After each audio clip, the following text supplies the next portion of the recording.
네, 어느덧 7주차 강의를 진행하는 때가 되었네요.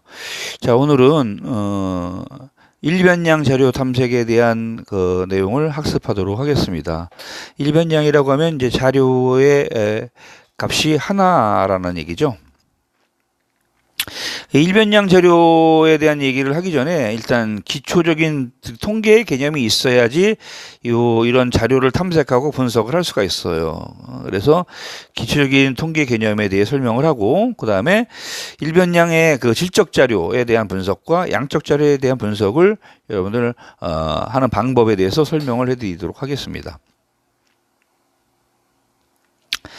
자, 일반적으로 우리가 데이터를 잘 모아놨어요. 모아놓으면 이것을 분석을 해야 될 거 아닙니까?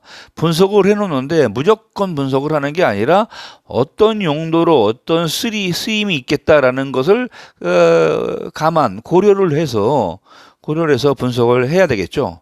따라서 이렇게 분석할 때 유용하게 사용되는 것이 이런 통계적인 기법들이에요. 그래서 물론 통계라고 하는 것은 수학적인 그런 어떤 능력을 이론을 베이스로 이렇게 만들어진 것인데요. 어렵지 않은 몇 가지 중요한 개념들을 가지고 우리가 요 데이터 분석에 한번 활용을 해보도록 하겠습니다. 자, 앞에서 얘기한 것처럼 통계 기법이라고 하는 것은 자료를 정리하고 분석할 수 있는 그런 다양한 그리고 아주 강력한 수단을 제공을 해줍니다. 따라서 뭐 예를 들면 여론조사를 한다든지 제조업에 있어서 어떤 분량률을 분석을 한다든지 또 어떤 학습 효과를 분석할 때 이런 통계적 개념들이 사용이 되겠죠. 자, 질적 자료라고 하는 것은 원칙적으로 숫자로 표시할 수 없는 자료들을 의미합니다. 예를 들면 뭐 교육 수준을 나타낸다. 뭐 기껏 한다는 게 교육 수준을 나타내는 그 기준이 뭐 학력이죠. 어떻게 보면 학력이라고 하는 것은 양적 자료의 성질도 있을까요? 뭐 고졸이라고 똑같은 교육을 받았거나 아니면 학습량이 같거나 한 건 아니잖아요. 그렇죠? 그래서 이런 뭐 교육 수준이나 성별, 뭐 남성이다, 여성이다, 메일, 피메일 이런 것들은 어떤 질적 자료라고 얘기할 수 있어요. 어떤 범주를 갖죠. 남성이라고 하는 성별에 따른 범주, 또 여성이라고 하는 범주, 이런 범주형 자료라고도 얘기를 합니다. 자, 그 다음에 양쪽 자료는요, 자료 자체가 숫자로 표현된 거예요. 그래서 이산 자료와, 즉 디지털 자료와 연속 자료, 아날로그 자료로 이렇게 구분해서 생각할 수가 있는데요. 이산 자료라고 하는 것은 정수값을 취할 수 있는 자료입니다. 그래서 각각 떨어져 있는 자료죠. 그래서 각 세대의 자녀수 하면 2명, 3명 이렇게죠. 3.2567명 이렇게는 안 나오지 않습니까? 2명 아니면 3명이에요. 그죠? 이런 거죠.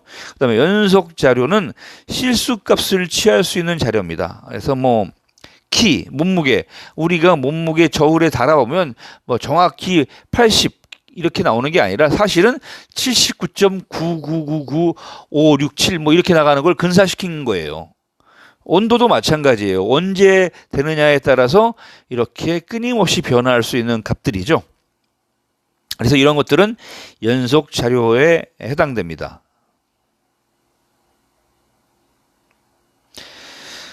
자, 우리가 일변량 자료다 하면 앞에서 말씀드린 것처럼 분석 대상이 되는 변수의 개수가 한개인 그런 자료를 말합니다. 뭐 우리가 제주 한라대학교의 학생들의 몸무게 분포를 분석을 해본다 했을 경우에 몸무게라는 것만 가지고 있으면 되는 거죠. 그래서 이런 그 일변량 자료의 값은 보통 벡터에다가 저장을 해서 분석을 합니다. 자, 반면에 다변량 자료라는 게 있어요. 물론 이제 다음 주에 배우실 내용인데요. 이것은 분석이 될 수 있는 변수가 여러 개예요. 즉 예를 들면 남성이고 50대, 여성이고 50대라는 성별과 연령으로 구분할 수 있겠죠. 이렇게 분석이 될 수 있는 변수의 개수가 2개 이상인 경우를 우리가 다변량 자료라고 합니다.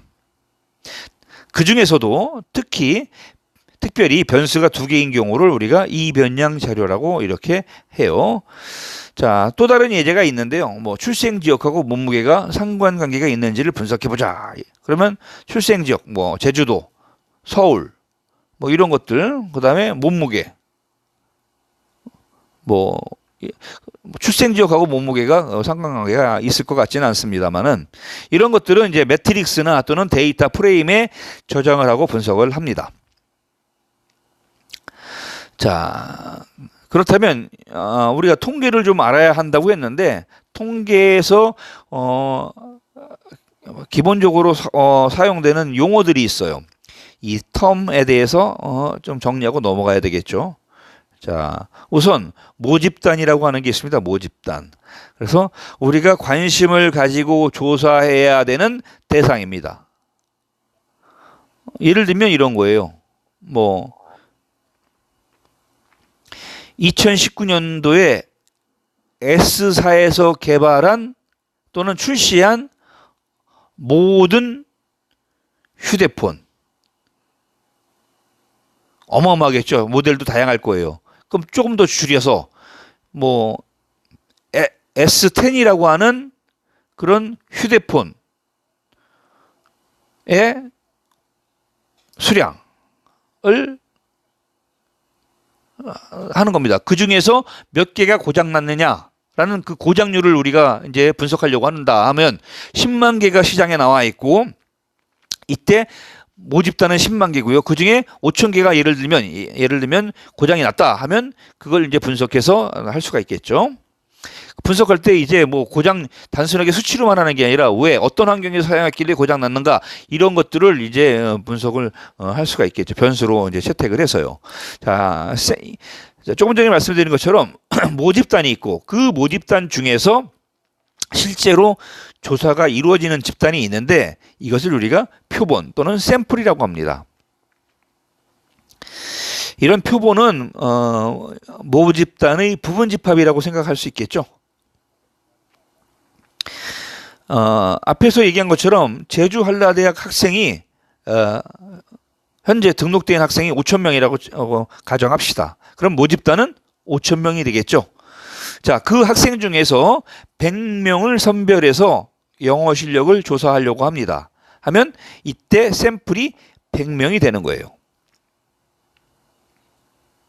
만약에 전수조사를 한다 하면 샘플을 구하지 않고 모집단을 전체를 대상으로 조사를 하는 거죠. 자, 그 다음에 모수라는 게 있습니다. 파라메타예요. 모집단의 특성을 나타내는 척도죠. 그래서 일반적으로 평균이나 표준 편차 같은 것을 이용해서 이 특성을 나타냅니다.